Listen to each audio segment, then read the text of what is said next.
Mineşşeytanirracim. Bismillahirrahmanirrahim. Elhamdülillahi Rabbil alemin. Vel akıbetu lil muttakin. Ve salatu ve selamu ala Resulina Muhammedin ve ala alihi ve sahbihi ecmaine ila yevmiddin. Allahümme şrahli sadri ve yessirli emri vahlul ukdeten min lisani yefkahu kavli. Rabbim dilimizdeki, zihnimizdeki, yüreğimizdeki düğümleri çözsün inşallah. Ki birbirimizi anlayabilelim, ki birbirimize rahmet olabilelim, ki birbirimize hakkın sesini duyurabilelim. Allah doğru anlamayı, doğru yaşamayı bizlere nasip etsin. Günümüzü, gecemizi hayır etsin. İnşallah bu gece de bizim ahirette karşımıza çıktığında iyi ki oradaymışız, iyi ki o geceyi hep beraber yaşamışız dediğimiz gecelerden olur. Allah burada anladıklarımız hayatımızın geri kalan bölümünde yaşamayı bizlere nasip etsin.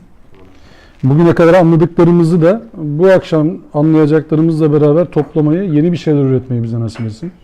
Biliyorsunuz asıl amacımız, bu derslerin asıl amacı, Kur'an anlama çalışmalarının asıl amacı, hayata Kur'an ile bakabilmenin adımlarını atmak.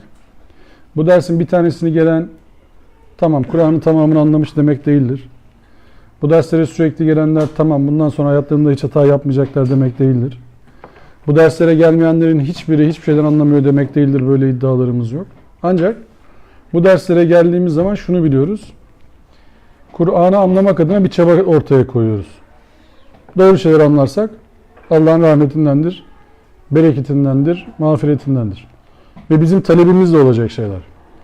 Yani bizler şunu hayatımızın tam gündemine yerleştirmek zorundayız. Kur'an ile hayata bakmak, Kur'an ile hayatı okumak, Kur'an ile hayatı dokumak, Kur'an ile etrafımıza dokunmak zorundayız. Böyle bir zorunluluğumuz var. Şunu diyemez Kur'an okuyanlar, bir mesafe geçtikten sonra. Ya Kur'an'ın dediği var ama bizim de bir fikrimiz var. Kur'an'ın dediğine uymasam da ben hayatta nefes alabilirim diyemezler. Niye? Çünkü Rabbin, mutlak terbiyecinin Allah olduğunu bilirler. Rab ismine iman edenler, Rab esmasını anlamaya gayret edenler, Allah'ın terbiyesinden geçmeyen alanların insan için cehennem olacağını bilirler. İnsan cehennemini burada inşa eder. Aynen cennetini burada inşa ettiği gibi. Yani yaptığımız, yapmadığımız, geriye bıraktığımız, öne aldığımız şeylerle cenneti de cehennemi oluşturacağız. Son dersimizde hatırlarsanız anlama çalışmamızda İnfitar suresinin 5. ayetinde kalmıştık. 5. ayet ne diyordu? Her insan neyi öncelediğini, neyi ertelediğini fark edecek. Yani değer adını ortaya ne koyduk? Değersizlik adını ortaya ne koyduk? Neleri önceledik? Neleri geriye attık? Neleri önceleyerek hayatımızı inşa ettik? Neleri önceleyerek hayatımızdan çıkardık? Bunların hepsi bizim için bir değer oluşturacak. Ama artı ama eksi. Yani Kur'an'ı tabirle yine söylersek leha ma kesebet ve aleyha mektesebet. Yani kim lehine de aleyhine de olsa bir iktisap edecek herkes. Leha ma kesebet ve aleyha mektesebet. Lehimize de aleyhimize, yani onun üzerinde her şey yaptıklarımız seçimlerimizdir. Şimdi bizim biliyorsunuz dar çerçevede baktığımız zaman bir de bir WhatsApp'ta bir haberleşme ağımız var. Orada da fikirler bazen serdediliyor. Bunu girişte söylemiş olayım. Bu sürekli söyleyemiyoruz böyle şeyleri. WhatsApp grubunda fikirlerin özgürce ifade edilmesine o grubun içerisinde olan birisi olarak ben her zaman razıyım. Hiçbir şekilde bundan ben rahatsız olmuyorum. Baştan söyleyeyim. Hiç aktivistlerin aklına gelmesin ki şunu yazarsak öyle mi olur da bunu yazarsak böyle mi olur da falan. Öyle bir şey yok. Hakaret olmadığı müddetçe, birbirimizi kırmadığımız müddetçe her türlü fikrimizi orada Kur'an'ı çerçeve içerisinde değerlendirmemiz gerekir. Ayrıca fikre pranga vurmak gibi bir amacımız yok. Kur'an'ı baktığımız zaman bizim için düstur şudur. Her sözü dinleriz, en güzelini uyarız.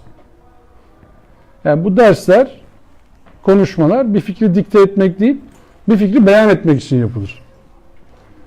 Bu derste bu ayetleri açıklarken kullandığımız metodu usulü başkaları başka yöntemlerle anlatırlarsa, bu ayetleri başka yöntemlerle anlatırlarsa ve burada bulunan kardeşlerimiz, abilerimiz, arkadaşlarımız bu usulü beyanı beğenirlerse onu da hayatlarına gündemine alabilirler. Ya burada anlatılanlar, izah edilenler, bizim ortaya koyduğumuz fikir bu işin zirve noktası değildir. Yani kesin olmazsa olmaz öyle bir şeyimiz yoktur. Yani burada önümüzde 15 tane meal olsa, 15 mealle farklı okuma yapsa biz şunu sorguluyoruz o mealler hakkında. Ya bunu niye böyle demiş acaba? Bu kelime Kur'an'da başka yerde geçiyor mu? Niye böyle okumuş diye sorgulama hakkımız olur. Ama çıkarttığımız sonucu mutlaklaştırmak gibi bir gaylemiz olmaz. Belki bizden sonra daha iyi anlayanlar çıkacaktır bu işi. O yüzden de bizim kendi grubumuzda da konuşurken, burada da konuşurken o ayetle alakalı farklı bakış açılarını da dile getirmekten hiç kimse geri durmasın. Zannedilmesin ki burada A fikrini söyleyenler öne çıkıyor, B fikrini söyleyenler geride kalıyor. Öyle bir şey yok. Kur'an'ı anlama dalında bazı noktalarda bazılarımız, bazı anlar daha iyi okuyabiliriz. Yaşadığımız tecrübeler, hayata bakışlarımız, bilgilerimiz bazı konularda bizi daha bilgili yapabilir. Bu masada Allah bereketini arttırsın. Bir aile abimiz, kardeşimizle beraberiz. Ama en son derse katılan kardeşimiz bile bizden daha iyi bir konuyu anlamış olabilir. Bu onun önünde bir engel olmaması lazım. O yüzden Kur'an halkaları diye tarifliyoruz biz yaptığımız çalışmayı. Halkanın özelliği büyük halka, küçük halka diye bir şey olmaz. Halkada herkes birbirini tamamlar. Yani şu anda ben burada konuşuyorum diye çok daha iyi biliyorum iddiasında değilim yani. Burada bir sürü hata da yapabiliriz. Gayet de doğaldır.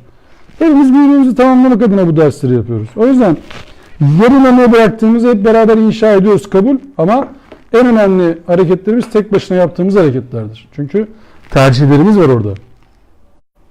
Yani Kur'an halkası hareketi, Kur'an okuma çalışmaları şöyle bir taleple gelmiyor size ve bize ve dolayısıyla bizi dinleyenlere. Sürümüz olur musunuz diye bir taleple gelmiyor burada kimse. Sürüm olur musun? Sürümüz olur musun? Sürümüze katılır mısın? Böyle bir taleple gelmiyor. Herkesin bir fikri olabilir. Herkes fikrini hür bir şekilde inşa edebilir. Ve bu anlatılan ayetlerden anlayabildiğini anlar. Ama Hasan Hocam gelince ben dersi bırakırım zaten. Ben sonra ona daha iyi anlatamayacağım için dersi direkt bırakırım yani. Bu hay Allah razı olsun. Hasan Hocam yorduk seni ya. Nasılsınız maşallah. Cennet bahçesi. Hocam bir şey ikram edin. Yok sağ ol. Bölmeyeyim fazla hadi. Estağfurullah. Hocam iyi akşamlar. Hasan hocam. Kayısı al hocam o zaman. Hiçbir şey olmaz. Bir şey verelim yani sonra gittik doktor. Sonra gittik, Arkadaş bir şey vermedi falan. Yani bizim hiç kimseden öyle bir talebimiz yok. O yüzden de bu toplantılara gelişler tabii ki mutlu oluruz kardeşlerimiz geldiği zaman. Çok memnun oluruz. Çok da mutlu oluyorum ben ayrıca. Yani burada beraber olduğumuz zaman Allah'a hamd ediyorum. Çok da büyük bir nimet olarak görüyorum bunu. Herkesten faydalanıyoruz. Herkesten fikir alışverişi yapıyoruz. Ama hiçbir aidatımızdır, kayıt kuyutu öyle bir şey yapmıyoruz farkındaysanız. Gelenler, uzun süreden takip edenler bilirler bunu. Buraya gelmenin tek şartı vardır. İçerisinde buraya gelme isteği duymak. Tek şartı vardır yani. Derslere devam etme isteği duyan herkes derslere girebilir. Hiçbir başka ön koşulumuz yok. Burada derse gelmenin hani şöyle bir şey de yok. Yani Arapça bilme zorunluluğu, tefsir bilme zorunluluğu, meal bilme zorunluluğu filan, şuraya kadar bir background'u olsun filan öyle bir şey yok. Burası olur. Buradan Bu tarafa yapın ya, bu tarafa yapın. Gelin böyle abi. Böyle bir tık yanaşırsak oraya. Yok gelin. Gel söyle abi. Geçin abi şöyle. Karnımız geniş. Gel. Biraz açıldık mı 2 kişi daha alırız.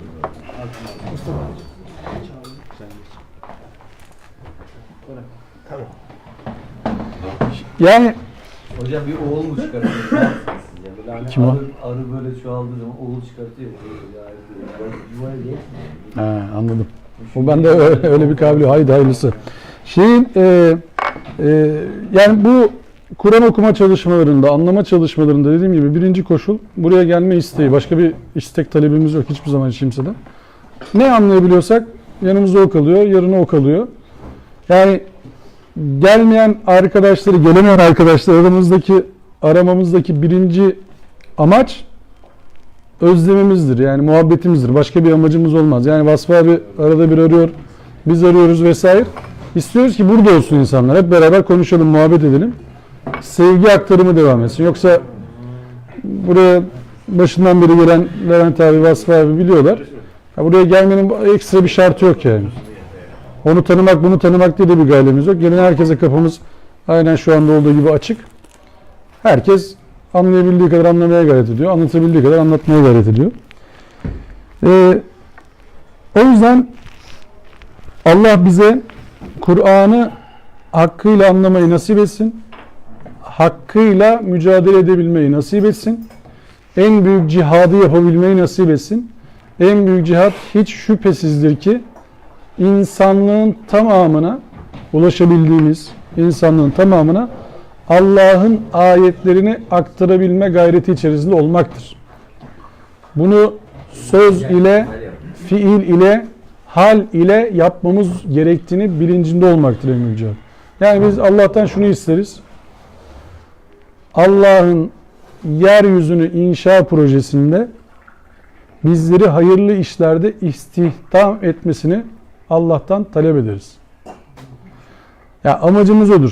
Hayırlı işlerde görevlendiriliyor isek Allah'a hamd ederiz. Yani ahirette durumunuzun ne olduğunu merak ediyorsanız Allah'ın dünyada sizleri hangi işlerde istihdam ettiğine bakmak iyi bir ölçüdür.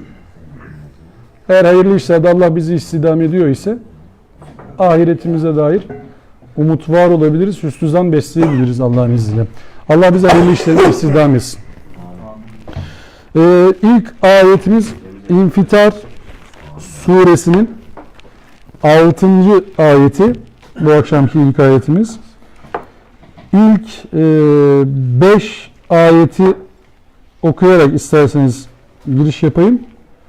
Konu kopuk da olmaması için kısa olmasından dolayı. Estağfirullah.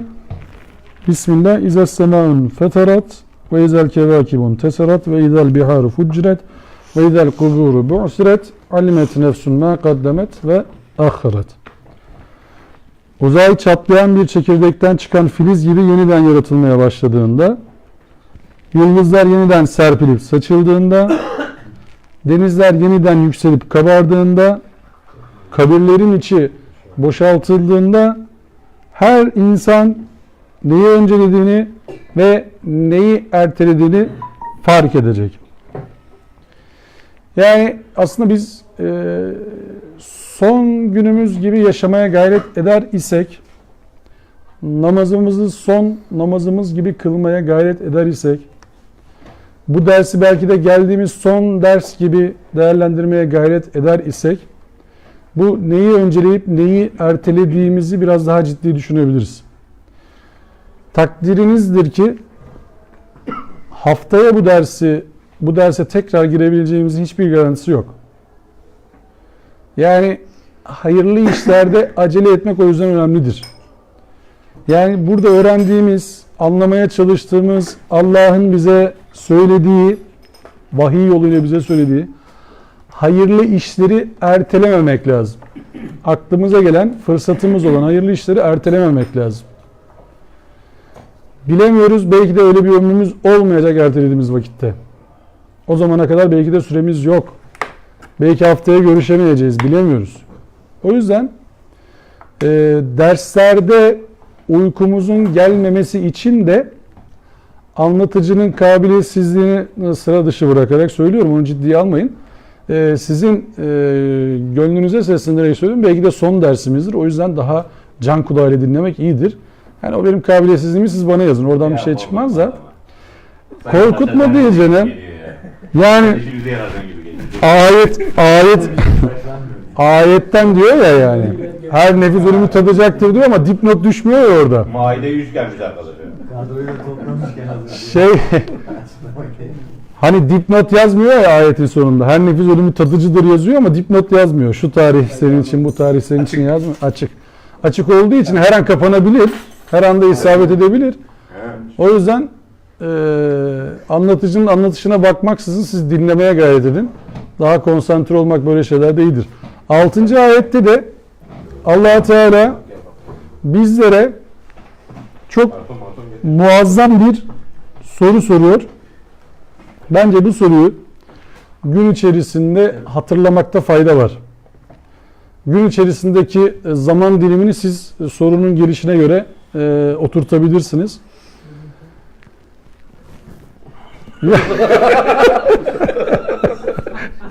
Yakalandı. Ben soru soracağım dedim, adam tatlıya bağladı. Tatlıya mı oluyor? Estağfirullah. Ya eyyühel insan ma garreke bi rabbikel kerim. Ey insanoğlu, bu kadar ulu ve cömert olan Rabbine karşı bu gururun ne? Gururun ne sorusunu garrake, yani gar, Kur'an'da kullanılmış yerleri itibariyle aldanmak tarifidir. Seni aldatamıyor. Aldatıcıların aldatması seni aldatmasın diye de bir uyarı vardır. Yani aldatan her şeydir gar. Bu aldatıcıların en büyük Kur'an tabiriyle şeytandır. Şeytan yani somut bir varlık değil, aldatıcının tamamıdır. Bu bazen insan kılığında gözükür. Sizi aldatan, sizi ayağınızı kaydıran, sizi başka yollara yönlendiren, bazen sizin kendi düşünce dünyanızdır. Bazen bildiklerinizdir. Bazen konfor müptelalığınızdır. Bazen hormonlarınızdır. Sizin bilincinizle yönetemediğiniz her alan, her olay, her kavram aldatıcınız olabilir. Ne ki sizi Allah'tan uzaklaştırıyor, ne ki sizi Allah'a kulluktan uzaklaştırıyor ve ne ki bunu yaşam şekli haline getirmeniz için size tavsiyede bulunuyor. Hani Kur'an tabiriyle sağdan, soldan ve arkadan yaklaşır diyor ya. Evet. Ayartıcının en tehlikelisi odur. Sureti haktan görünüp sizi ayartandır. Düşman görünüp ayartmaya çalışana karşı gardınızı alırsınız. Gardınız hep yüksektir. Adam düşman görünüyorsa sizin gardınız hep yüksektir. Kendinizi korumaya alırsınız. Hatta bazı görüşmelere gidenler, satış için vesaire görüşmelere gidenler muhatabını şöyle görürler. Şöyle oturur karşısında adam. Bu şu demektir, sen nasıl anlatırsan anlat, ben seni dinlemiyorum. Senin bana zarar vereceğini biliyorum. Şöyle dinliyorsanız muhatabınızı. Sana inanmıyorum, güvenmiyorum. Senden tedirginim ben demek bu ruh hali. Şöyle oturduğunuz zaman, hadi anlat bakalım deyip böyle yapıyorsanız, tam şu vaziyette, ben kapalıyım, bir şey almaya da niyetim yok, senden de tedirginim demektir bu. Onu yapan adam bilerek mi yapıyor yoksa şuur altı bilmeden öyle Şuur altı da o tarafa bağlatıyor kendini. Bilinçaltında iletişime kapalı olduğunu ifade. İletişim kapalı diyorsun. Tamam diyorsun. Senden bana bir şey gelmez, benden de sana bir şey olmaz. Kapalıyım. Okutuyor hocam. NLP diye bir eğitim var. Orada da bunu ders veriyor. Böyle yaparsan falan bir İnsanlar şey bunu var. bilmiyorlar ama içinden Ahmet. hissederek öyle İster istemez. Şöyle duruyorsun ya mesela şimdi. Evrensel bir beden dili var yani. Bir şey dediniz, duyamadım, kaçırdım. Bir daha. Duyamadım. Dedim ki 60 yaşına gelmişsin hala bunları bilmiyorum dedi. İşte şimdi ne güzel işte. Maalesef. Şimdi İşte geliyoruz öğrenmek O yüzden ne yapmışız? Acı çıkıyor. Şimdi mesela konuşurken şöyle durursunuz. Böyle yaparsınız, kapatırsınız falan kendinizi. Bu tedirginlik halleridir hep. Gözlerinizi kaçırırsınız, hep tedirginlik halidir. Yani muhatabınızla göz göze gelmek istemiyorsanız ya sizde ya onda bir sıkıntı vardır. Uyuyunca ne oluyor acaba, o ne demek? Benim öğrenciler hep uyuyor. Bak kapandım diyor o da işte. Tamam benden bir şey olmaz diyor. Hiç anlatmaya gerek yok. Şimdi bazen de o sureti haktan görünenlere karşı siz böyle kalmazsınız. Tedirgin bir vaziyette beklemezsiniz. Ona kendinizi açarsınız. Ne söylese ağzının içine bakarsınız. Öyle mi söyleyecek, böyle mi söyleyecek? Bu adam, şahıs, kurum neyse bunu fark ederse ve kötü niyetliyse yandınız. Bunu fark ederse ve kötü niyetliyse yandınız. O yüzden buradaki gelen esma El-Kerim esması. Rabbikel Kerim. Hem terbiyeciniz hem de Kerim olan Allah. Yani ikram eden ama ikram ederken sizden bir menfaati olmayan, ikram ettiği halde sizden bir şey beklemeyen, Siz ona bir şey veremeyeceksiniz ama o size bir şey vermez, sizin hiçbir şeyiniz olmayacak. Yeryüzünün tüm ikramcıları toplansa onun ikramının İ harfinin üzerindeki nokta kadar ikram edemeyecek. Yeryüzündeki her şey sizin olsa yine o ikramın İ harfinin üzerindeki nokta kadar olamayacak. Öyle bir şey olmayacak zaten. Yeryüzündeki her şey sizin olmayacak. Size verdiği şuur olmasa siz diye bir şey olmayacaksınız. Hatta sizi vermese talebiniz bile olmayacak. Yani yaratılmasanız ya bir dakika ben yaratılmak istiyorum diyemeyeceksiniz. Öyle bir ikram sahibi olan Allah. O yüzden soru böyle geliyor. Ya eyyuhel insan ma garreke bi rabbikel kerim. Yani böyle bir ikram sahibi Allah'a karşı ne aldatıyor ki sizi? Ne aldatıyor sizi? Siz nasıl aldanıyorsunuz da Allah'a karşı umursamaz davranıyorsunuz? Hayırdır? Neye güveniyorsunuz? Ne aldatıyor sizi? Hangi Rab, hangi terbiyeci sizin zihninizi, fiillerinizi, hayatınızı, sözlerinizi inşa etti de tırnak içerisinde Allahsız konuşuyorsunuz? Allah'ı ciddiye almadan ikili ilişkiler, sosyal hayat, uluslararası ilişkiler, adalet, ceza, ekonomi sistemi inşa ediyorsunuz. Allah'a sormadan bunları nasıl yapabiliyorsunuz? Allah'a dayanmayan bir sistemi nasıl savunabiliyorsunuz? Ayet öyle diyor değil mi Kur'an'da? Allah'ın hükmüyle hükmetmeyen kafirin ta kendisidir. Değil mi ayet? Zalimlerin ta kendisidir, kafirlerin ta kendisidir. Niye? Çünkü Allah'ın olan hükmü siz kendiniz kullanmaya gayret ediyorsunuz. Yani Allah'ın hükmüyle hükmetmemek ne? Siz eğer Allah'ın hükmü bizim üzerimizde nasıl olmasını istiyor Allah? Bize ne emrediyor? İnna Allaha ye'muru bil adl vel ihsan ve ita'izil kurba. Şimdi böyle hükmetmiyorsanız, adaletle hükmetmiyorsanız işte hakikatin üzerine örttüğünüz için kafir olursunuz. O hakikatin yerine başka bir şey koyduğunuz için de zalim olursunuz. Zulüm olması gereken bir şeyi olduğu yerden etmektir. Ve onun yerine bir şey koyma iddiasıdır. Bir şeyi bir şeyle örtmek. Bir şeyi bir şeyle örtmek küfür, o şeyin yerine başka bir şey koymak zulüm. Yani siz kalktınız bir tane boyacıya Cumhurbaşkanlığı teklif ettiniz. Sadece bizden diye.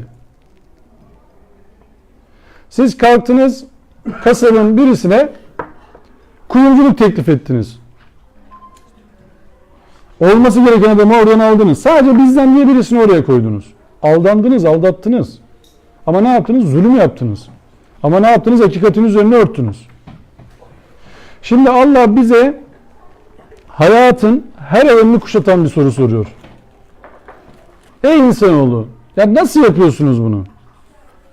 Allah'ın doğrusunun, Rabliğinin üzerine örtmeye çalışıyoruz. Bu kadar ikram eden Allah'ın hem de.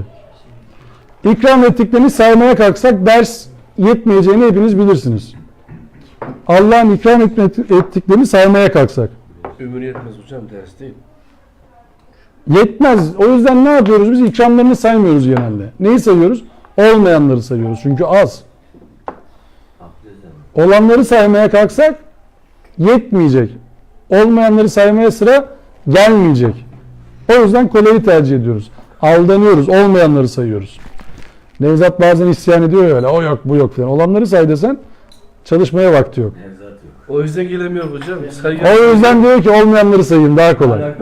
Olmayanların peşinden gitti şimdi giydiriyorsun. Olmayanların peşinden gidiyor. Onlara sıkılıyor. Olanların peşine gitse ne kadar çok derse gelecek. Diyecek ki ben salı günü de geleyim, çarşamba da geleyim. Her gün gideyim derse. Şöyle yaparsın gidiyor. Hemen kilitledin adama ya. Şimdi bizim derdimiz şu. Allah Rab olarak tabiatı terbiye etmiş, tamam mı? Suyu terbiye etmiş. Ağacı terbiye etmiş. Çok affedersiniz hayvanları terbiye etmiş. Oksijeni terbiye etmiş. Helyumu terbiye etmiş. Azotu terbiye etmiş. Karbondioksiti terbiye etmiş. Güneşi terbiye etmiş. Ayı terbiye etmiş. Biz kendi imkanlarımızla yeryüzüne fesat çıkarıyoruz. Bak kendi aklımızla, irademizle yeryüzüne fesat çıkarıyoruz. Yeryüzünde fesat niye çıkar diye Kur'an'a sorsak ne der Kur'an? Senin için yeryüzünde bozgunculuk yapan insanları, kan döken insanları yaratıyorsun diyor. Onu melekler diyor. Fesat niye çıkıyor diye sorsak, Allah Kur'an'da nasıl tarif ediyor fesadın, yeryüzünde niye fesadın çıktığını? Kendileri Diyor ki insanların elleriyle yaptıkları üzerinden yeryüzünde fesat çıktı. Yani şu demek, yeryüzünden insanı çek, yeryüzü cennet. Sıkıntı insanda, insan yapıyor. Yani şöyle düşünelim, biraz daha açalım örneği. Arılar toplandılar abiler bir gün. Arılar Birliği toplandılar, kongre düzenlediler. Büyük bir felaket yapacağız dünyaya dediler. Atom bombası atabilirler mi? Yok. Yok. Suları kirletelim diyebilirler mi? Yapamazlar. Avustralya'daki mercan, resif mercanlarını katledelim diyebilirler mi? Diyemezler. Gergedanlar toplansalar, deseler ki kardeşim dünyaya zarar vereceğiz. Etin ne butun ne, ateş olsan düştüğün yeri yakarsın. Yapamazsın. Yapamazsın. Bulunduğun bölgede aynen öyle karbondioksit salabilirsin ortalığa. Dışkısından dolayı. Anladın? İneklerin, keçilerin, koyunların yapabileceği bu. Daha fazla zarar veremez. Köye gidelim. Biraz daha masumlaşalım. Köye gidelim şimdi. Şehir hayatından çıkalım. Cahil abinin, tırnak içerisinde cahil. Tamam. Zarar vermeye çalışıyor dünyaya. Ne zarar verebilir köyde?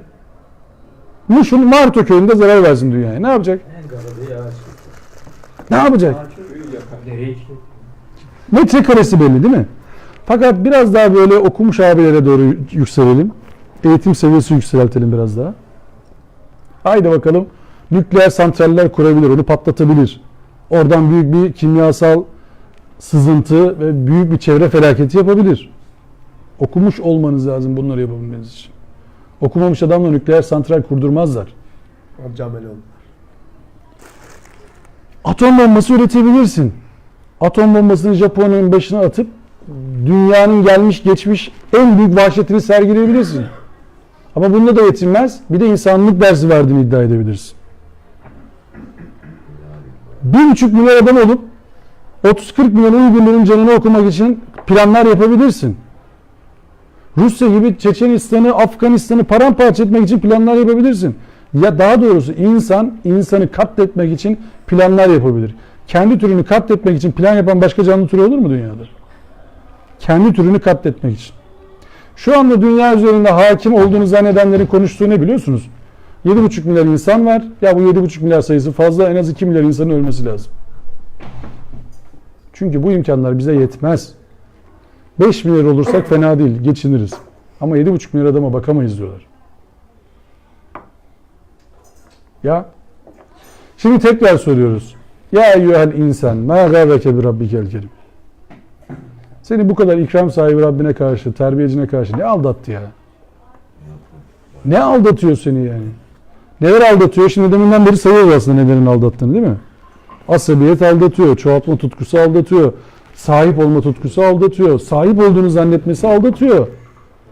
İçindeki nefis aldatıyor, zulüm aldatıyor, üstün görme arzusu aldatıyor. Bazılarının doğuştan köle olduğuna inanır mısınız?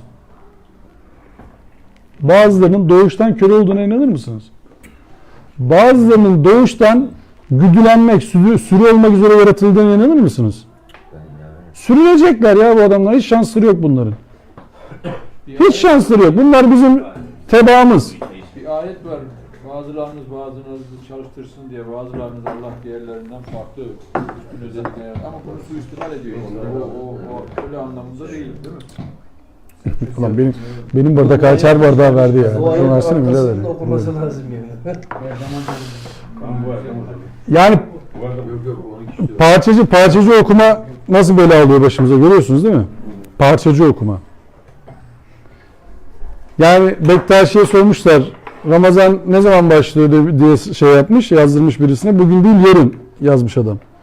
O da her sabah kalkıyormuş. Bugün değil yarın deyip yatıyormuş. Bugün değil yarın, bugün değil yarın. Sürekli erteliyormuş. Bugün değil yarın kardeşim, kağıtta öyle yazıyor yani. Bizler amacı ıskalıyoruz. Ne aldatıyor bizi? O kadar çok şey aldatıyor ki bizi. Yani bazen kişisel kariyer hırsımız bizi aldatıyor. Diyorsun ki şimdi ben burada doğruyu söylemeyeyim. Doğruyu söylersem benim yükselme şansım kalmaz. Estağfurullah. Bazen el alem ne derler aldatıyor bizi. Evet. El alem ne der? Ben şimdi bunu yapmayayım, el alem ne der? Kur'an'da şöyle bir ayet var değil mi Ahmet Hoca? Ayıplayanların ayıplamasından korkmazlar diye. Kime söylüyor bunu sizce? Doğruyu söylüyor. İnsan olmak isteyen herkese bunu söylüyor. Bak, insan olmak isteyen herkese bunu söylüyor. Hakikat varsa elinizde, ayıplayanların ayıplamasından korkmayın o zaman. Evet. En büyük engel odur. Kaldırmak lazım. El alem ne der değil, Allah ne der? Kul hakkını birinci sıraya yazar mı Müslüman coğrafya? Özellikle Türkiye'de. Allah hakkı Kulak daha önemli. neyle gelirsen gel? Kul hakkı. Allah hakkıyla gel, o önemli değil. Onu Allah hallederiz aramızda. Allah velidir hocam. O Allah'la senin aranda. Yani bizler aslında Allah'ın hakkını birinci sıraya yazdığımız zaman kul hakkı da onun içerisine giriyor. Sen o zaman kul hakkı yemezsin. Ama birinci soru şu. Allah ne der? Şimdi Allah bize 6. ayette, İnfitar suresi 6. ayette bunu sordu değil mi? Ey insanoğlu, bu kadar ulu ve cömert Rabbine karşı bu gururun ne? 7. ayet ellezî halakake fesevvâke feadelek. O Allah ki seni bir amaçla yarattı, sana varoluş amacını gerçekleştirecek bir donanım ve dengeli bir tabiat verdi. Bunu hangi ayet söylüyordu bize bir daha? Bu yaratılışla alakalı hangi ayet vardı bize? Bizi böyle güzel yarattığına dair. Efendim? Tin suresi hangi ayeti? Hangi ayeti? Numara değil. Hangi ayet? Yaşa. Bravo. Halakal insane fi ahseni takvim. Çok güzel kıvamda yarattı Allah seni. İnsanı Allah çok güzel kıvamda yarattı. Ahseni takvim. Yani ahseni takvim yaratılmak ne demek? Potansiyelli yaratılmak demek. Bizler potansiyeli artmaya müsait, potansiyelini hayırlı işlerde kullanmaya meyilli, potansiyelini kötü işlerde kullanabilme kabiliyetini olan, ancak ilahi donanımla, anakarta yazılan fıtratla, vicdanla sürekli Allah'ın doğrularıyla uyarılan yaratıklarız. En iyi donanımlı bozulunca en kötü işi yapar mı? En iyi donanımlı olan bozulunca en kötü işi de yapabilir değil mi? Evet, kapasite var. Kapasite var çünkü. İşte deminden beri anlatmaya çalıştığımız o. Kapasitemizi biz kötü yerlerde kullanmaya başladık mı en şerli oluyoruz. Kur'an insan için en şerefli demez. En şerefli demez. Ama en güzel kıvamda olan der. Eşref-i mahlukat değil mi? Eşrefi mahlukat demez. Ahseni takvim der.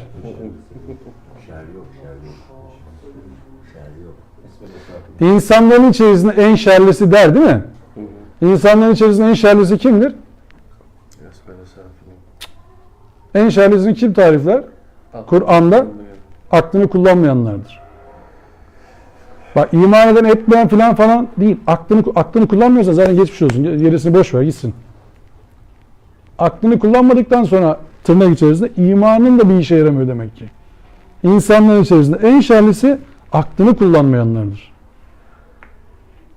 Siz aklınızı kullanmadıktan sonra dinlerim deseniz ne olur? En fazla dininiz dar olur. Siz çünkü dinle hayatı dar edersiniz başkasına. Öyle oldu hocam. Kozalar örersiniz insanların hayatına. Kozalar. Öldürürsünüz adamları.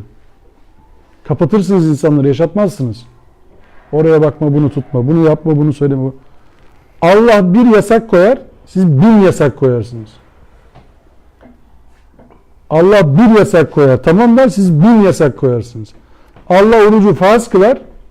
Size de yazdık der. Niye? Umulur ki takvaya erersiniz der. Siz dersiniz ki tutmazsan 61 gün cezası var bunun. Ahmet Hoca söylesin. Cezası ne oruç tutmamanın? Bilerek bozmayın Kur'an'a göre. Bilmiyorum. Fıkha göre 61 gün. Hanefilere 61 gün. Şafilere göre birebir. Öyle mi? Şafir'e öyle mi? Tutmadığın zaman hemen Şafii olmaya niyetlen. Biraz daha aklını kullanmış biraz daha. İşte tutmayabilirsin. Hiçbir günah yok. İşte tutmayabilirsin. Bir yalan, Şafi'den daha iyi bir yalanın performans doğru beklerdim değil. Değil mi? Diğer Yani en azından bir konularda yıl falan olması lazım Şafi. Evet. Yani Hanefi 60 günde bitse Şafi. diğer konularda o daha sıkı. Tabii yani bir yıl demesi lazım ama orada bir şey oldu. Hocam, Birebir güzelmiş ya hocam. Ben kendisi... Ne hedeftim Şafi'yi biliyorsun. Olabilir. Diğer arkadaş değil mi? Yani şimdi söylemek istediğim şu. Bana kalsa Cahilin dindarlığı arttıkça ben o kadar gevşeyim oruç konusunda. Sapması. sapması artar, zararı artar. Şimdi şekli alır, ana madde haline getirirsiniz. Eğer manasını anlamazsanız ayetin, baktığı yeri anlamazsanız, maksadına kafa yormazsanız ayetin üzerinden Çinlileri ve Japonları ve Güney Koreli kısmını çok takvalı hale getirebilirim size. Acayip. Okuyayım ayeti. Müslüman erkeklere söyle gözlerini kıssınlar. Hepsinin gözü kısık. Çok takvalı hepsi. Hepsi gözünü kısma eylemini yapmışlar. Süper adamlar yani. Demetsizlik ya bu. Ayete göre geziyorlar. Açmıyorlar gözlerini, sürekli böyleler yani. Allah onlara özel Şeye kalırsınız, ayetin şekline kalırsınız. Anlatabiliyor muyum? Manasının üzerinden kaçarsanız, baktığı yere bak demezseniz, parmağa bakarsınız, aya bakmazsanız, o zaman böyle okursunuz. Ama Kur'an bize Allah ile okumayı emrediyor. İlk başta bak, ser levhamız bu, bunu hiç unutmayın. Allah bize bu aklımızdan çıkmayacak ayeti ilk başa yazmış. Oku, ne okursan oku. Ama yaradan ve terbiye eden Allah'ın adıyla oku. Bismi Rabbikellezi halak. Bak, yaratmış bir de terbiye etmiş. Yaratmış bırakmış değil. Yaratmış ve terbiye etmiş. Bu çok önemli bir şey. Yani her şeye bir ölçü koymuş Allah. Her malzemeye, mahluka ölçü koymuş. Ölçüsüz yaratmaz Allah. Ölçüsüz yaratmaz. Kader tam da budur işte. Allah her şeye ölçü koymuş. O ölçünün peşine düşün diyor Allah bize. Ölçüsüz yaratmaz. Allah sıra böyle kafasına göre yaratmaz. Allah kendini sırat-ı müstakim olarak tarif eder Kur'an'da, bilir misiniz? Yani bir dost doğru yol üzerinde olarak tarif eder. Ve Allah'ın kendine yazdığı nedir? İnsanlar adaleti emreder ya. Allah'ın kendine yazdığı nedir? Rahmet. Vesiyat rahmeti külli şey. Ketebe aleyhin nefse rahme. Rahmetin her şeyi kuşattı. O nefsine rahmeti yazdı. 2 ayet. Okumuş olduk. Şimdi böyle bir Allah'a karşılık bizi aldattığını kabul ediyoruz ya bir şeylerin. Aldansak ne olacak diye bir soru geliyor değil mi aklımıza şimdi? Tamam, aldandık, ne olur ki yani? Aldansak ne olacak? Şimdi Allah'ın bir amacı var. Amacı gerçekleştirecek de bir tabiat verdi. Ve buna uygun da bize bir bilgilendirme verdi. El-Hadi olarak da bizi yönlendirdi. Resuller yolladı değil mi? Allah'a ve Resulüne uyun diye de tembihledi bizi. Uymazsanız ne olacak diye bir soru gelebilir aklımıza. Uymadık ya, ne olur ki yani? Uymadık yani. اَلَّذ۪ي خَلَقَكَ فَسَوَّاكَ فَعَدَلَكَ ف۪ي اَيِّ suretin مَا شَاءَ رَكَبَكَ. Yani hangi surette dilemişse seni öyle terkip etti. Yani hangi surette dilemişse dediğimiz zaman şu: Allah'ın bizdeki muradı bizim akıl, irade ve vicdan üçlüsünden oluşan ruh terkibiyle yaratılmamız. Suretimiz böyle ve bizim seçebilme kabiliyetiyle yaratılmamız suretimizde. Şimdi Allah diyor ki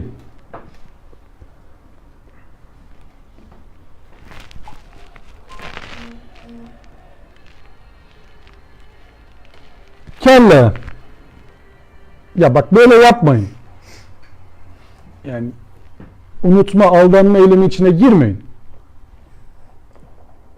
Bunu yapmayın yani sakın. Ama yapıyorsunuz. Bel tükezzibune bittin. Hesap gününü yalanlama eylemi içinde hep taşıyorsunuz. Böyle bir niyetiniz var ama yapmayın. Yaptığınızda kaçamayacaksınız. Onu da bilin. Şimdi birazdan o gelecek ayet. Görmezden geldik. Yani şey yapmayın yani böyle zannetmeyin ki Allah yarattı bıraktı. Yani saldım çayıra Mevlam kayıra. Öyle bir şey yok. Allah 10. ayette şunu diyor. Ve inne aleykum lehafizin. Üstelik üzerinize gözetleyip hafızaya kaydediciler olduğu halde vicdan, hafıza, bilinç ve bilinçaltı gibi insanı insan kılan melekeler ayette adı geçen hafizine dahildirler. Vicdan, hafıza, bilinç ve bilinçaltı gibi melekeler hafizinin içindedirler. Buna bu yoruma delil olacak ayet geliyor mu aklınıza? Kitap, ikra kitabı. Hı? Ahmet Hoca var mı aklında ayet? Neydi hocam? Vicdan, hafıza, bilinç ve bilinçaltı gibi insanı insan kılan melekeler ayette adı geçen hafizine dahildirler. Ayette destek olacak, ayeti açıklayan, tefsir eden başka ayetler geliyor mu aklınıza? Derileri falan konuşacak deriler. Aynen abi. O gün elleri ayakları insanın aleyhinde şahitlik edecek. İnsan ne diyecek? Bu sahne karşısında. Yahu siz ne yapıyorsunuz? İşbirliği yapıyorsunuz. Yahu siz ne yapıyorsunuz yani? O siz de. Siz de mi ya? Yani can evimden vuruldum ya. Siz de mi yani? Ama burada defalarca hatırlamaya çalıştığımız bir ayet var. Sebbaha lillahi ma fis semavati ve ma fil ard. Yerde ve gökte ve içinde ne varsa hepsi Allah adına hareket ederler. Hepsi Allah adına hareket ederler. Şimdi insanın ağzının ve içindeki dilinin ses tellerindeki titreşimlerle konuşup ses çıkartması ve bunun da bize anlaşılır bir ses tınısı haline gelmesi şu anda bize garip gelmiyor değil mi? Garip gelmiyor ki dinlemeye devam ediyorsunuz. Birbirimizi böyle anlıyoruz yani. Halbuki ses tınılarını biz şu anda kafamız, beynimiz diyor ki evet bir şey söylüyor bu şu anda. Ben de anlıyorum bunu. O zaman konuşmaya devam etsin. Şimdi bu dersi biz İngilizce dinleseydik Fethi abiden birinci ayetin sonunda birçoğumuz elenebilirdik. İkinci ayete geçenler efendime söyleyeyim şanslıydı. Vasfi abi Arnavutça yapsaydı bu dersi birinci ayeti göremeyebilirdik. Arapçayı anlatıp tercümeye geçtiği an Selamü kavlen min Rabbir Rahim hadi bakalım bir tek başına yapabilirdi ama Kürtçe öyle değil. Kürtçeden derse girseydi Kazım abi ekibin yarısı anlayabilirdi o ses titreşimlerini ve bir dinleyebilirdi. Bir de Uygurcamız var mis gibi. En az 4 kişi Uygurcayı da anlayabilirdi. Ben de 4,5 olabilirim bazen. Efendime söyleyeyim. Japonca olsa bir ikiniz. Japonca olsa tamam sadece ikimizdik. O zaman şanslıydım. Şimdi bu sınırları biz normal bir şey zannediyoruz bak. Farkındaysanız. Ve buna hiç şaşırmıyoruz. Ama Kur'an bize diyor ki ya bak elleriniz, ayaklarınız, derileriniz de şahitlik edecek. Ve biz okuyunca şaşırıyoruz buna. O Osmanlı'nın bir döneminde doktor olmanın son sınavı varmış. Son sınavın sorusunu söyleyeyim mi size? Son sınavın sorusu. Doktor olacaksınız ondan sonra. Uzat elini diyor perdenin arkasından. Elinizden sizin hastalığınızı söylüyor adam. Elinize bakıyor, tırnağınıza, derinize, parlaklığına, onuna, bununa. Orada bir şey var, burada bir şey var mı? Sizin ne hastalığı olduğunuzu biliyorsa doktor oluyor. Bilirse oluyor. Bilirse. Şahitlik ediyor. Bir tane benim senseimin şeyi vardı, cihazı vardı. Onların orada varmış. Republika China'da. Elini bir koyuyorsun böyle üzerine. Duyargalar muyargalar var abi. Hayda. Her şeyi söylüyor. Böbreğinde o var, karaciğerinde bu var, kulağında bu var, midende bu var, kalbinde bu var filan. Gerçek. Tipoloji de uyuyor. Getir dedim. Paraya para demeyeceğiz dedim. Getirmedi. Çok güzel bir cihaz. Acayip. Ben şahit oldum bir kere de. Bir vesileyle. Çekemedim ya. Acayip yani. Şimdi o da şahitlik ediyor. Bizim şu elimizde kıvrımlar var ya, şu elimizin avucumuzun içi var ya abiler. Buraya eğer düzgün birisi bakarsa, anlayan birisi bakarsa elimiz bütün hastalıkları söylüyor bize. Buraya uygun akımı gönderirse falan. Sen 3 kere evleneceksin. Nereden bileyim? Bütün hepsini söylüyor. Mesela kulaktan anlayan abiler vardır aramızda veya toplumun içerisinde. Kulaktan muayene yapabiliyorlar. Akupunktur dedikleri bir tedavi cinsi var. O da başka bir alan. Şimdi bizim hayatımızın tamamı, gördüklerimiz, baktıklarımız, duyduklarımız bize şahit yazılıyor anında. Biz hiçbir şey unutmayız aslında. Beyinciler bunu söyler. İnsan hiçbir şeyi unutmaz. Sadece depolar geride. Kullanılmayan dosyaları atarlar. Bazen böyle hatırladım ya filan yaptığınız oluyor mu hayatın içerisinde? Bir dakika be. O dosyayı hemen çağırırsınız ondan. Çağır. Aratıyorsun anahtar kelimeyi. Search. Hop. Bir dakika ya. Evet tamam. O da vardı. Doğru ya. Değil mi? O hiç o zamana kadar yok zannediyorsunuz onu. Halbuki gördünüz, duydunuz. Hop. Dosyadan çağırdığınız gibi. İnsan hiçbir şey unutamıyor. Bu unutmak ne kadar büyük bir nimet aslında. Unutamasa insan hiçbir şeyi. Kafamız böyle sepet gibi. Her şeyi. Hiçbir şey unutamasanız Allah korusun yani. Düşünsene ne acılar var yani. İnsan Unutmak da bir nimet oluyor. nasıl bir nimet hem de yani. Nasıl bir nimet yani. Şimdi insanın şunu net bilmesi lazım. Düşünün ki USB dediğimiz cihazlar var ya. Flash bellek diyorlar, harici bellek falan bir sürü ismi. Alıyorsun onu, cihaza bir takıyorsun. Haydi bakalım dosyalar, ansiklopediler dolusu bilgi. Takribi ufacık bir cihazda, bir çipin içerisinde ki o şeye de çok bakmayın kasaya. Onun içerisinde ufacık bir noktadır aslında o bütün bilgiler. O kasası hiç önemli değil onun yani. Kocaman olması bilmem ne. Ona takılmayın. Tutacak diye. Tutacak yer lazım da o yüzden. Yani. Şimdi düşünün ufacık bir nanoteknolojide neler yapılıyor. Şimdi Allah bunu yapamayacak diye bir iddiası olan var mı aranızda? Bunun nanomikro böyle, nanomikro, mikro değil nanomikro. Nanomikro boyutta herhangi bir parçasından şahitlik yapamayacağını söyleyebilir misiniz buna baktıktan sonra? Belki eskiden bunu anlamak daha zordu insanlar için. Nasıl olacak bu ya filan diye. Şimdi bazen böyle şeyler olur. Polisiye diziler, belgeseller filan olur. Katil yakalama usulleri, delil toplama usulleri hakkında seyrederseniz ağzınız açık kalır. Ya der, buradan da mı bulunuyor bu arkadaş yani? Adam cinayeti işlemiş. Ortada delil yok. Bakıyorlar böyle büyüteçlerle falan yerde bir kepek görüyorlar. Kepeği alıyorlar. Kepekten şeyi buluyorlar. Katili buluyorlar. Nasıl diyorsun ya? Ya o da mı veriyor yani beni ele? Şimdi bu gibi şeyleri bilince bu taraftaki şahitliği biraz daha net anlıyorsun. Yani bizim abiler kaçacak hiçbir tarafımız yok. Ya bu ayeti konusu yapmayacağım. Polemik konusu yapmayacağım. Bir sonraki ayet var ya 11. ayet. Kiramen katibin. Yazıcılar var. Onlar kaliteli kaydediciler.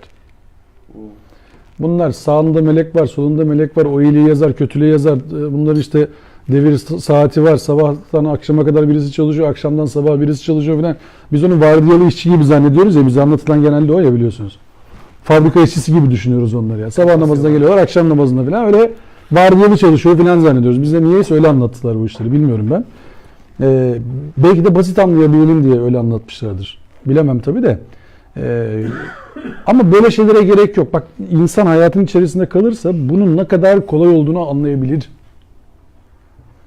Yani insanda beyin denilen bir organ var değil mi? Tahminen hepimizde var bu.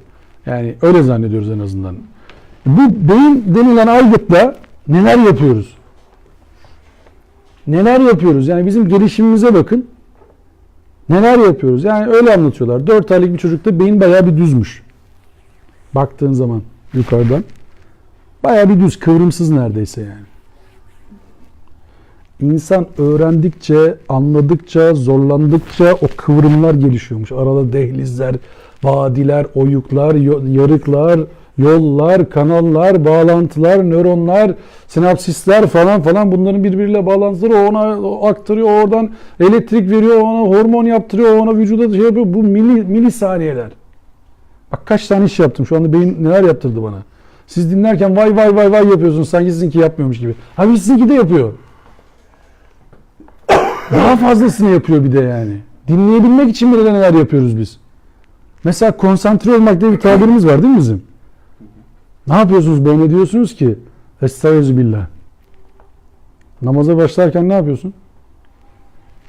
Allahu Ekber diyorsun. Bak şimdi diyorum, ben Allah'ın huzuruna çıkıyorum. Bir dakika, farkındayım şimdi. Farkındalık eylemidir namaza başlangıç. Farkındalık eylemi. Bir dakika diyorsun, ben Allah'ın huzuruna çıkacağım. Neredeydin? Tamam, yine Allah'ın huzuruna çıkacağım. Ayağa kalktım diyorsun şimdi. Farkındayım. Namaz kılma diyorum. Kur'an okumanın tek emri nedir Kur'an'da? Kur'an okumaya başlamanın tek emri nedir? Feiza kurel Kur'an'ı karel Kur'an'ı festaiz billah, değil mi? Ayet böyle geliyor. Ne demek? Allah'a sığın. Kur'an okumaya, yani bağlantı kurmaya niyetlendiğin zaman Allah'a sığın. Yani anlam kümesi oluşturmaya çalıştığın zaman Allah'a sığın. Kur'an okuma faaliyeti anlamaya çalışma faaliyetidir. Abdest. Efendim? Abdest almıyoruz. Abdestsiz değil misin? Abdestsiz ayete dokunulur mu Nevzat? Efendim? Çarpılır üzerine. Var mı abdestin şu anda? Yok. Dokun Abdülaziz'e bakalım, çarpılacak mı? Ben biliyorum abi. Çarpılmaz. Çarpılmıyorsun değil mi? Ben çarparım abi. Sen hala öyle mi inanıyorsun? Yok yani. Ha. Yani Kur'an okumanın birinci şartı ne? Abdestin var mı diyor, ayet söylüyor adam. Abdestsiz nasıl söylüyor, nasıl okuyor? Aferin abiye, çok güzel anlamış. Neyse, ama ayıplamamak lazım, anlatmak lazım sakin sakin. Anlamıyorsa da dua etmek lazım. Bizim olsun desinler, iyi bir şey yani. Her şeyler abi. O kadar da kötü bir şey değilmiş ya. Biraz taşlanmak iyidir, o kadar adam da korkmayın yani. Sen biliyor musun? Bravo, süper. Türkiye'de bak o şey farklı, biliyorsunuz değil mi? Türkiye'de kavga etmenin bile kuralı var. Kimsin oğlum sen diye soruyor. Yani kavga edecekse bile öğrenmek istiyor kim olduğunu. Bak senin de çapını öğrenmek istiyor. Niye bunu söylüyorsun? Herkes öğrenmek istiyor Türkiye'de. Kötü algılama. Çapını öğrenmek istiyorsa adam, kötü bir şey değil bu. Çapını öğrenmek istiyor. Ne kadar güzel bir şey işte. Mesela en büyük şey haddini bilmektir. Sen haddini biliyorsun, yani konuşacağın sınırı biliyorsun şey, ama karşındakinin öyle bir sınırı yok yani. Bir adım daha konuşsan hakarete var yani. Sen de bir eyvallah diyorsun yani. Durmak lazım. Yani. Bravo. Ben yerden konuşsana. Hadi neye uğraşıyorsun ya? Tek ben miyim? Evden hesap vereceksin. Şimdi sayın abiler, Allah'ın bize olan sorusunu tekrar, gecenin ana sorusu olarak tekrar soruyorum. Bu kadar kayıtlı fiillerimiz varken, bu kadar kaliteli kaydediciler varken, kendi aleyhimize dahi olsa şahitlik yapmaktan başka bir yolumuz olmamasına rağmen, Allah'ın en doğru hükmü verdiğine olan imanımız varken, Allah'ın huzurunda hesaba çekileceğimizi biliyor iken, ki 5. ayet onu söyledi bize. İnsan neyi öne bırakıp neyi geriye bıraktığını görecek. Tekrar soru şu. Ya eyyuhel insan ma garreke bi rabbikel kerim. Bu kadar ikram sahibine karşı sizi ne aldatıyor? Yani Allah'ın bize bunu sormasındaki mana şu. Allahu alem. Utanalım diye sormaz. Rezil etmek için sormaz. Allah'ın bunu bize sorarkenki muradı kendimize gelmemizdir. Bizi toparlamasıdır bu ayetin. Bunu sorarken, bu ayeti burada gündeme getirirken, bu ayeti gündeme getiren kişi Rabbine karşı aldanmayan kişi değildir. Öyle bir iddiada değilim.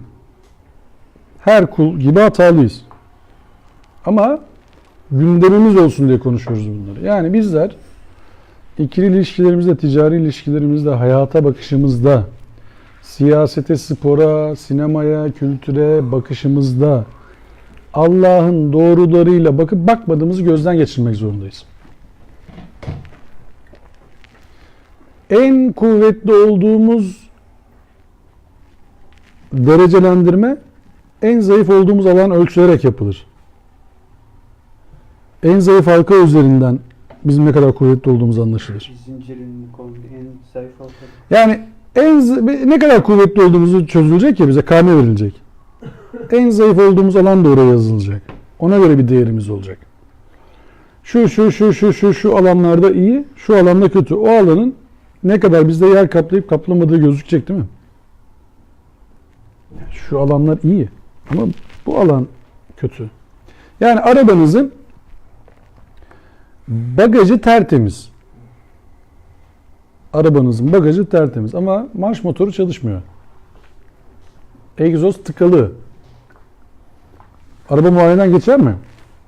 Arabanızın bagajı tertemiz maşallah filan. Marş motoru çalışmıyor, egzoz tıkalı. Yok, olmadı. Ama diyorsun ki benim bagaj çok temiz. Hani bir tabir var ya bizim Türkiye'de meşhur, kalbim temiz. Kalbim temiz ama eylem, kalple eylem birbirini görmüyor. Kalbin temizdir, bir şey demem. Kalp mütehassısı değilim. Ölçülen bir şey değil ki. Ben zaten kalp mütehassısı değilim. Senin kalbine de bakacak olan Allah. Öyledir, inanırım da yani. Ama eylemin üzerinden konuşuyoruz. Eylemin uymuyor yani. Eylemin mutlak iyiye uymuyor. Hangi dine inandığın da beni ilgilendirmiyor bir yerde. O dine inanıyorsun, bu mezheptesin. O da beni hiç ilgilendirmiyor bir yerde. İnanabilirsin, öyle de inan, bana fark etmez. Ama ben yaya geçidinden yayan olarak geçerken üzerime araba sürme. Senin hangi dine inandığın, hangi takımı tuttuğun beni ilgilendirmiyor. Hangi memleketli olduğun beni hiç ilgilendirmiyor. Hangi hocaya bağlısın, bağlı değilsin, o hiç beni bağlamıyor. Ama ben yolda yürürken, yağmur varken sen geri böyle şor diye arabayla beni yıkama. Dikkat et. Bunun için insan olman gerekiyor. Asgari müşterekte buluşun. İnsan ol. Mesela ben dükkanına girdiğim zaman peynir alacağım. Beni tanıyorsan güzel peynir veriyorsun, tanımıyorsan kötü peynir veriyorsun. Senin dinin beni hiç ilgilendirmiyor hocam. Peynirin ilgilendiriyor şu dakikada. Peynirin kötüyse sen istersen 87 vakit namaz kıl, istersen bütün hafta boyunca ayine git, istersen bütün hafta boyunca havrada kal. Beni hiç ilgilendirmiyorsun. O din olarak inandığın seni bağlar. Allah'la senin aranda olan bir şey. Ama bana attığın kazık beni bağlar hocam. Senin cübbenin olması, olmaması, sakalının beni hiç ilgilendirmiyor abiciğim. Ben senden tatlı alırım. Sen bu tatlıda kötü malzeme kullanıyorsan beni bağlar, midemi bağlar. İkram ettiğim insanları bağlar. Yapma abi bunu bana. Ama biz kalbim çok temiz. Bana ne abi ya?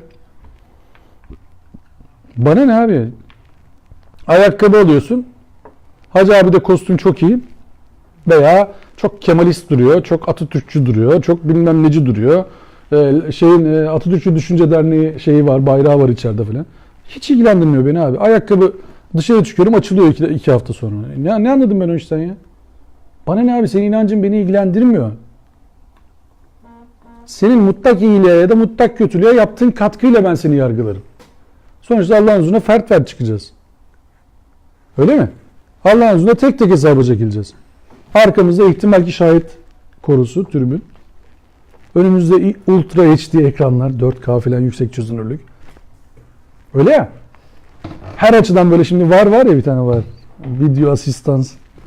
Bizim öyle hareketlerimiz orada sergilenmiş ki ağır ağır göster, oynat filan, hepsini gözlerimizin niye baktığı, niye bakmadığı filan. Ayet öyle açıklıyor ya, Allah gözlerinin niye baktığını da bilir diyor. Nereye baktığını bırak, niye baktığını bilir. Niyetini bilir. Biz şunu diyemiyoruz Allah. Bir dakika ya Rabbi, bir dakika yani anlatayım diyemiyoruz. Kıyamet suresini hatırlıyorsunuz değil mi? Biz burada okumuştuk onu. Hani o insanın nefsi kendine şahittir diyor orada. 11. ayetten başlıyor böyle.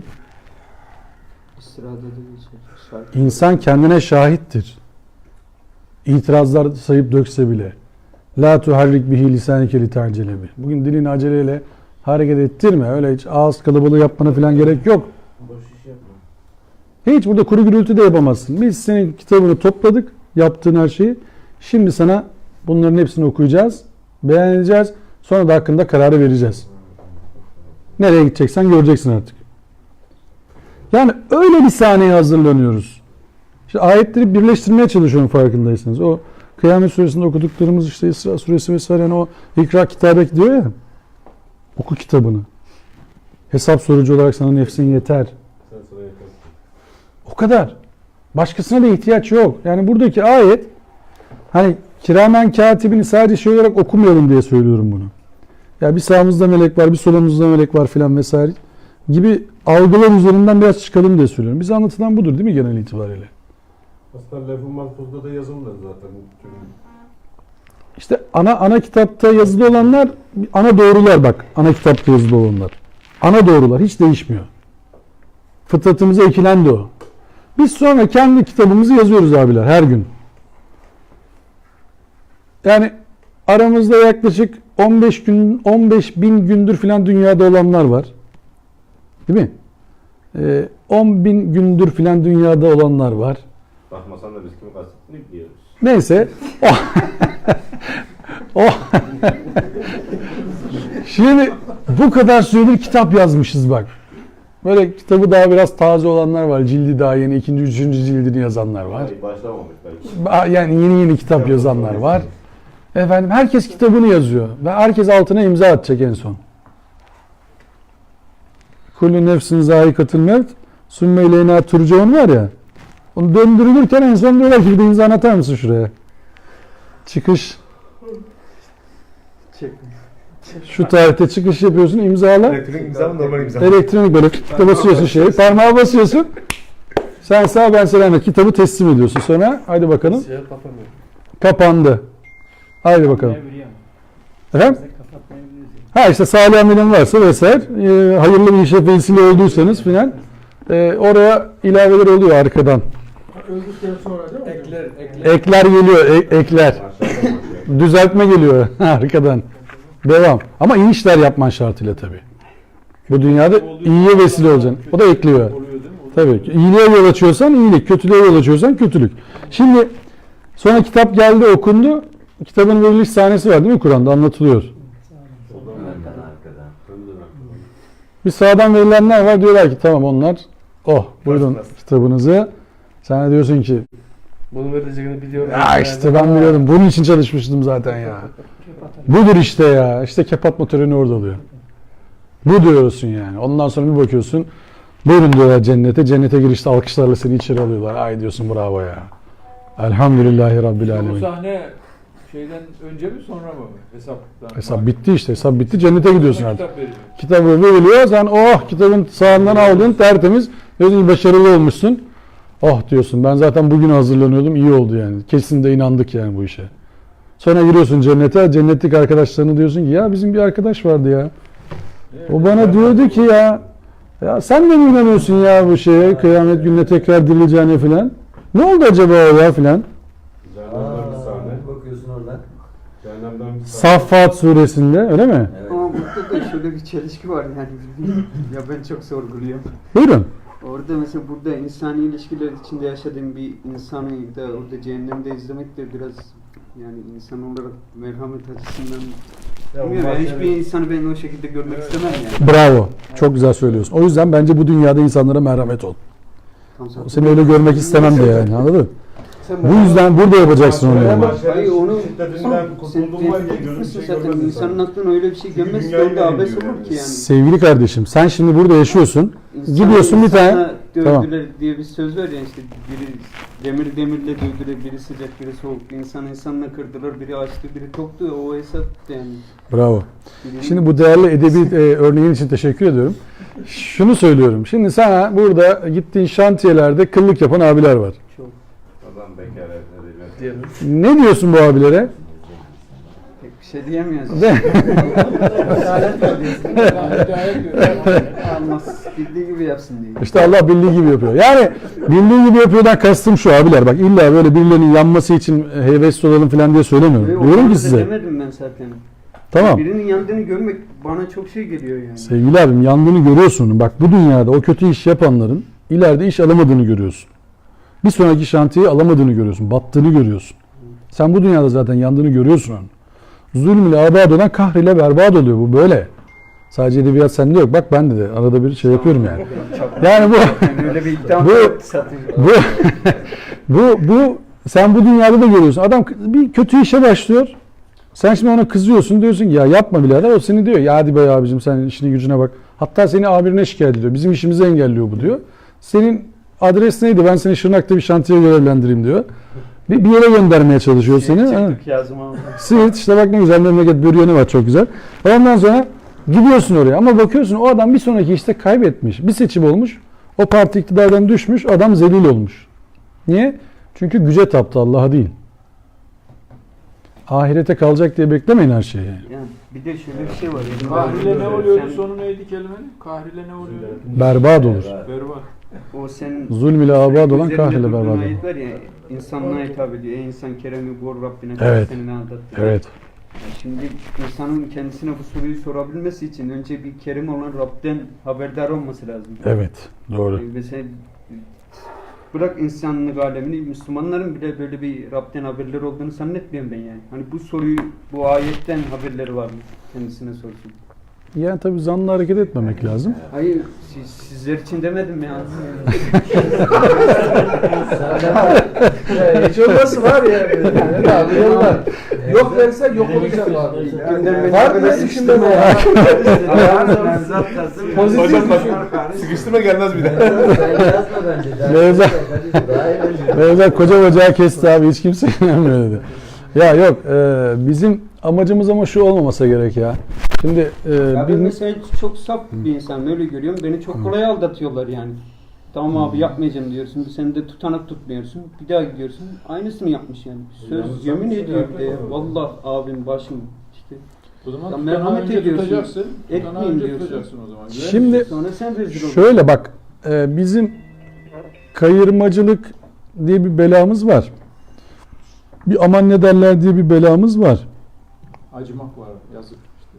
Ama zalime merhamet edersen mazluma zulüm etmiş olursun. Değil mi?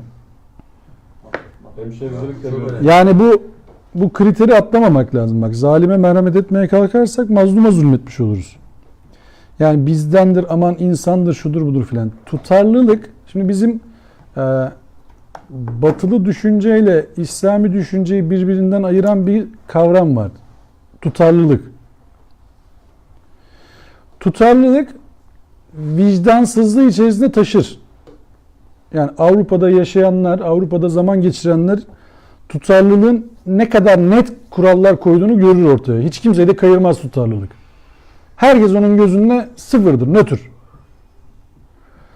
Şark toplumunda merhametin adam kayırmacılığın içine girdiği bir adalet sistemi vardır ve bu da çökmüştür. Bu sistemin gidebileceği bir yer kalmadı. Çünkü Yahudileşme Temayülü diye bir kitabı vardı Mustafa Hoca'nın. Okuyanlar varsa bilirler. Orada bir pasaj vardı. Yahudi mahkemesinden alıntıyla. Yahudiler, hahamlar bir suçtan dolayı, aynı suçtan dolayı iki farklı kişi geliyor adamın karşısına, hahamın karşısına. Aynı suçtan dolayı iki farklı kişi geliyor. Fakir olan ve zengin olan. Fakir olana haham yüzüne ayeti okuyor Tevrat'tan ve cezasını söylüyor. 2 sayfayı okuyor, cezasını söylüyor. Zengin olana bir sayfayı okuyor, cezayı söylemiyor. Diyor ki fakir olan, ya diyor bir dakika, aynı suçu işledik, Abraham'a ceza vermedin, Yakup'a verdin. Haham diyor ki evet ya bu olmadı. İyisi mi diyor biz bu sayfayı kaldıralım. Çıt. Bu sayfayı kaldırırsan çünkü ikisine de ceza vermiyorsun. Şimdi bizler Yahudileşme temayülünde olursak abiler bazı elimize geçen yetkilerde bazı insanları kayırmaya başlarız. Ne adına? Bu Müslüman, bu bizim hemşeri, bu bizim köylü, bu bizim takımdan, bu bizim arkadaşının şeyi, bu bizim hanımın akrabası, bu falanca, bu bilmem nece, buna kim ne derse bir şey olur. Bu hocanın şeyi, Bu başkanın akrabası. Bu onun adalet ne oldu? Allah insanlara Adaleti insanlara farz kılan kim? Allah değil mi? Adalete davranmazsanız belamızı verecek olan bu bize yazılmış mıdır? Bizim davranışımızın sonucu. Biz burada sürekli söylüyoruz ya. Kendi ellerimizle olacak. Hayır, biz burada söylüyoruz ya, Furkan suresi 78 yani son ayet. Duanız olmasa Rabbim size ne diye değer versin? Ancak siz yalanladınız. O zaman azabı tadacaksınız. Azap peşinizi bırakmayacak. Yani siz zannediyor musunuz ki Tevrat'ı sırtlanıp Tevrat'ın gereğini yerine getirmeyen Yahudilere kitap yüklü merkepler, eşekler diyen Allah Müslümanlara aferin diyecek? Böyle bir şey olabileceğine inanıyor musunuz yani? Kitap elimizde olacak. Kitabın gereğini yerine getirmeyeceğiz. Allah bize diyecek ki çok güzel kulsunuz ya. Çok güzel kulsunuz. Bakmayın, ben Yahudilere kitap yüklü eşekler dedim ama siz çok güzel kulsunuz. Böyle bir şey diyeceğine inanıyor musunuz? Olmaz böyle bir şey. Olmuyor da zaten. Geldi, başımıza bela geldi. Kurtulmuyoruz. Kurtulamıyoruz yani. Mümkün değil. Kurtulmanın tek yolu var. İkame, ayağa kalkma. Ayağa kalkma. Allah Resulüne Müddessir suresinin girişinde verilen emir ne? Kun fenzir. Kalk, uyar. Abiler, kalkıp uyarmaktan başka çaremiz yok. İlk önce kim? Kendimizi. Ama bak, birincisi var. Ayet koparmayalım bağlamdan. 2 tane sure var arka arkaya. Müzzemmil, Müddessir. Müzzemmil, üzerine sorumluluğu alan, Müddessir, içinde sorumluluğu hisseden. Üzerinizde sorumluluk aldığınıza inanıyorsanız, içinizde de o sorumluluğu hissediyorsanız o zaman kalkıp uyarırsınız. Üzerinizde sorumluluk aldığınızda yapmanız gereken ne? Kendinizi inşa etmek. O sorumluluğu hissediyorsanız kalkıp uyarmak. Etrafı temizlemek için uğraşmak. Sadece kendine etmeyeceğini bilmek. Kendi imanınızın dünyayı kurtarmayacağını bilmek. Etrafınızla beraber dua etmek. İhdina sıratal müstakim demek. Bizi doğru yola ilet demek. Bizi doğru yola ilet.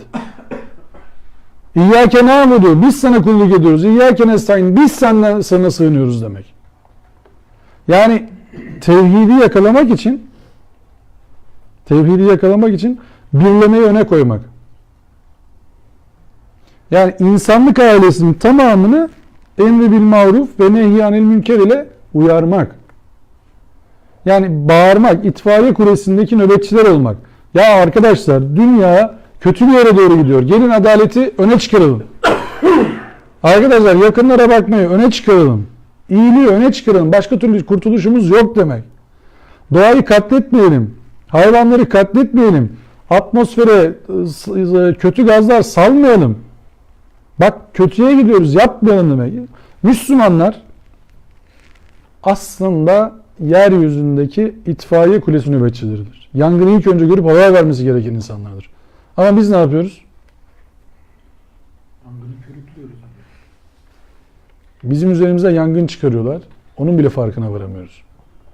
Niye? Çünkü akleden kalbimizi kaybettik.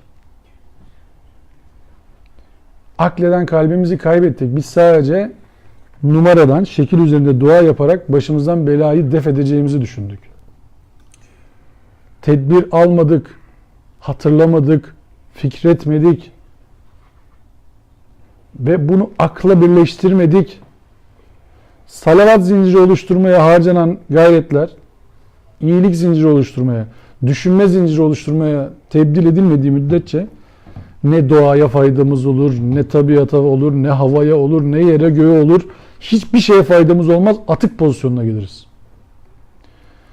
Sevdiğim bir hoca var, Orhan Aslan, profesör doktor. O bir seminerinde şey dedi. Bilginiz yoksa yakında sizi köle bile yapmayacaklar dedi. Çalıştırmayı bırak, köle bile yapmayacaklar dedi. Şu anda teknolojik gelişmeleri seyrediyorsunuzdur internet üzerinden, televizyonlardan. O robotlar, otomasyon sistemleri, onlar bunlar falan falan. Eskiden biz biliyorsunuz iş gücü, asker gücü açısından tercih edilen bir ülkeydik. Şu belki son 40-50 senelik periyotta. Almanya'ya giden işçiler, yurt dışına gönderdiğimiz işçiler filan, girdiğimiz savaşlara bakarsanız Türkiye maalesef emek yoğun, iş gücü ve askeri gücü olarak tercih edilen bir ülkeydi.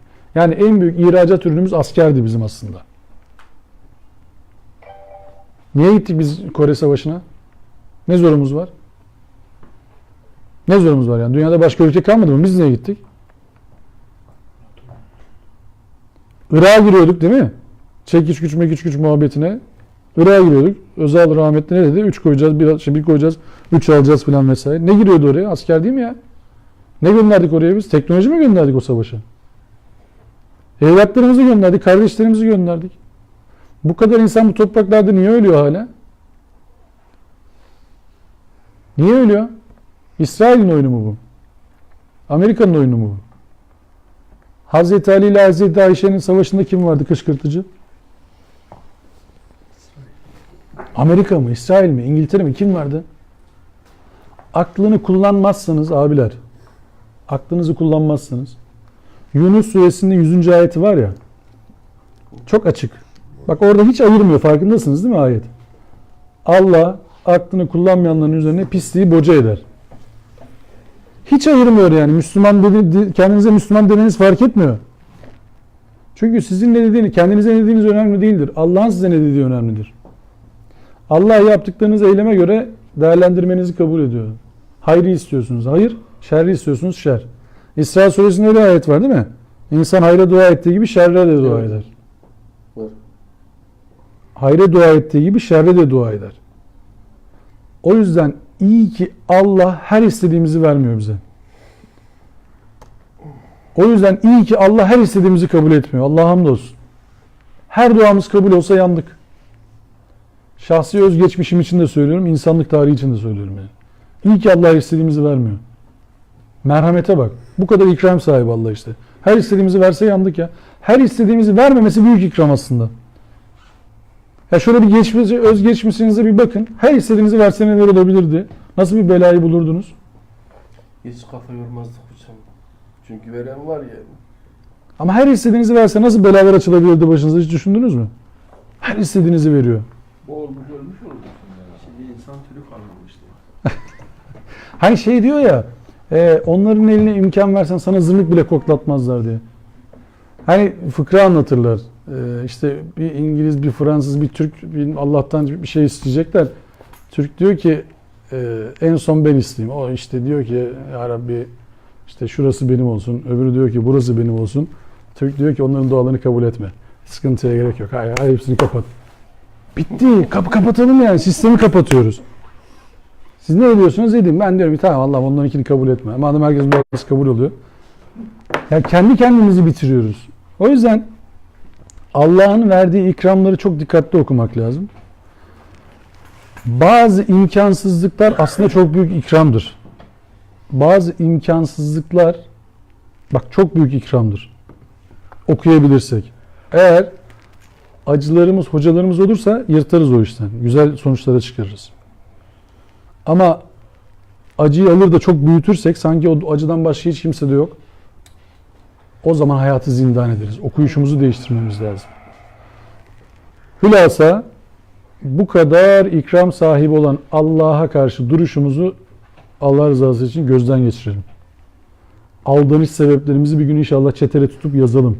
Neler bizi Allah'a karşı aldatıyor? Neler ayaklarımızı kaydırıyor bir yazalım. Onları bir gözden geçirmemiz gerekiyor. Neler bizi aldatıyor? İkincisi Allah her yaptığımızı görüyor. Her yaptığımızdan hesaba çekileceğiz ve çok kuvvetli kaydediciler var. Bunları kahramanlaştırmaya böyle karikatürize etmeye gerek yok.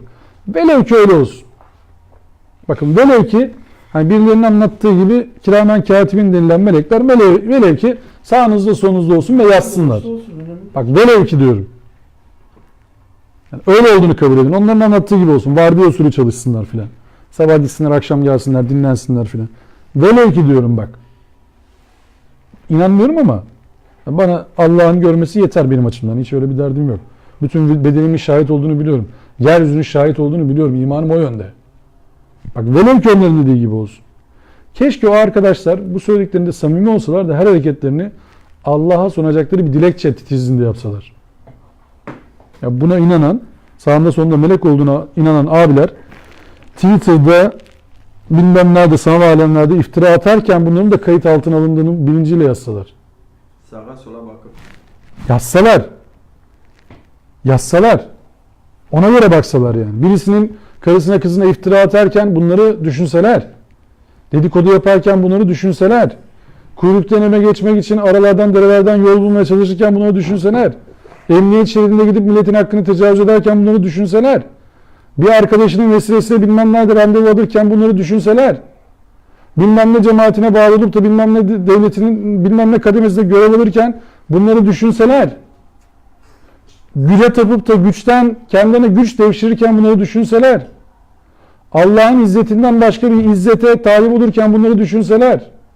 Ve aklından geçtikleri için bunların yüzünden Allah'ın huzurunda pişman olacaklarını düşünseler. Adam kayırmayı Allah rızası için yapmamayı düşünseler. Allah rızası için iftira atmayı kendilerine ibadet sayanlar devlette görev almayı Allah'a rağmen gerçekleştiriyorlar şu anda. Bilmem ne grubu gitti, bilmem ne grubu geldi. Ne değişti? Ne değişti? Cellatımızı değiştirdik.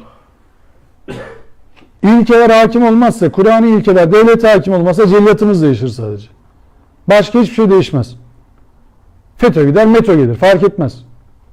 Adalet olmazsa, ehliyet olmazsa, liyakat olmazsa, meşveret olmazsa, merhamet olmazsa devletler baki kalamaz. Kalamaz. Bu adalet, devletin dilinin adalet olması lazım ya. Ben mahkemeye gidince, doktora gidince kimseyi tanımak istemiyorum ya. Sıradan bir vatandaş gibi girip, sıradan bir vatandaş gibi muamele görmek istiyorum. Ama iyi muamele görmek istiyorum. Hastanede de, avukat karşısında da, mühendis karşısında da, nereye gidersem gideyim ya. Normal insan gibi yaşamak istiyorum yani. İslam coğrafyasında böyle anılmasını istiyorum. Benim başka bir derdim yok ya. Ya buraya gelen turist emin olması lazım bu ülkede ya. Taksiye bindiğinde dolandırılmaması lazım. Utanmamız lazım hep beraber. İslam coğrafyası var mı abi? Varsa. İslam coğrafyası var. Benim coğrafyam. Ben tekil konuşuyorum şu anda bak. Benim coğrafyam. Turist geldiğinde benden emin olması lazım abi. Bana yazılan bu. Ahmet abi, Mehmet abi, şu abi yapar yapmaz. Benim coğrafyamda ben her zaman kendi kendime söylerim. Müşterilerime de söylerim. İşte beraber çalıştığım arkadaşlarıma da söylerim. Derim ki bak bana göre benim sözümden daha muteber bir söz yok dünyada. Çünkü ben veriyorum o sözü ya. Kendi sözümü savunmak zorundayım ya. Ben Müslümanım. Müslüman olduğunu iddia eden birisiyim. Söz verdim. Tutmak zorundayım abi. Yerine getirmek zorundayım onu. Elimden gelen en iyisini yapmak zorundayım sana. Allah'ın huzurunda hesaba çekileceğim. Sorumluluğunuzu başka nasıl oturtabilirsiniz? Yani eğer ahlakınız tırnak içerisinde sizi tenzih ederek söylüyorum. Birilerine bağlıysa kusura bakmayın buna ahlak denmez. Yere duruma ve birisine bağlıysa ahlakınız buna ahlak denmez. Yani buradayken ahlaklı, burada değilken ahlaksızsanız buna ahlak denmez abiler. Kur'an bize nerede olursanız olun Allah'ın huzurunda olduğunuzu unutmayın der. Nerede olursanız olun Allah'ın huzurunda olduğunuzu unutmayın der. O yüzden ahlak şarta bağlı değil, olamaz. Bak ahlak şarta bağlı olamaz. Şu varsa ahlaklıyım, bu yoksa ahlaksızım. Şu varsa ona ahlaksızlık yapabilirim. Şu varsa böyle bir ahlak Müslüman ahlakı olamaz abiler. Yani Müslümanı aldatmayacak ama Müslüman olmayan herkesi aldatacak. Buna inanıyorsanız bu ahlak değildir. Bu İslam'ın öngördüğü bir tarz değildir. Darül Harp diye bir şey çıkartmışlar değil mi? Yabancı ülkelerde orada burada filan istediğinizi yapın. Niye Darül Harp? Kime göre? Kime göre yani? Kim çıkarttı bunları? Müslümanlar yaşadığı yerlerde emin olan insanlar olmak zorundaydı. Hala da öyle. Bu değişmedi. Yani tekrar söylüyorum. Bu birkaç kere söyledik. İnsan şunu söyletmesi lazım etrafındakilere. Vasfiyade eve gittiğinde, iş yerine gittiğinde. Oh ne güzel. Bir Müslüman geldi dedirtmek zorunda başka yolumuz yok. Yani karanlığa küfrederek bir tarafa gelemeyiz. Bizler ışık olmak zorundayız. Yönlendirici olmak zorundayız. O yüzden hepimizin sorumlulukları var. Hepimizin yapması gereken şey şu. Kim inanır, kim inanmaz beni ilgilendirmez. Ben iyi insan olmak zorundayım. Tek kişide kalsam iyi insan olmak zorundayım. Ana hedefimiz bu. Ben o yüzden Allah'a karşı hiçbir şey bizi aldatmasın. Allah'ın huzurunda olduğumuzu hiçbir zaman unutmayalım.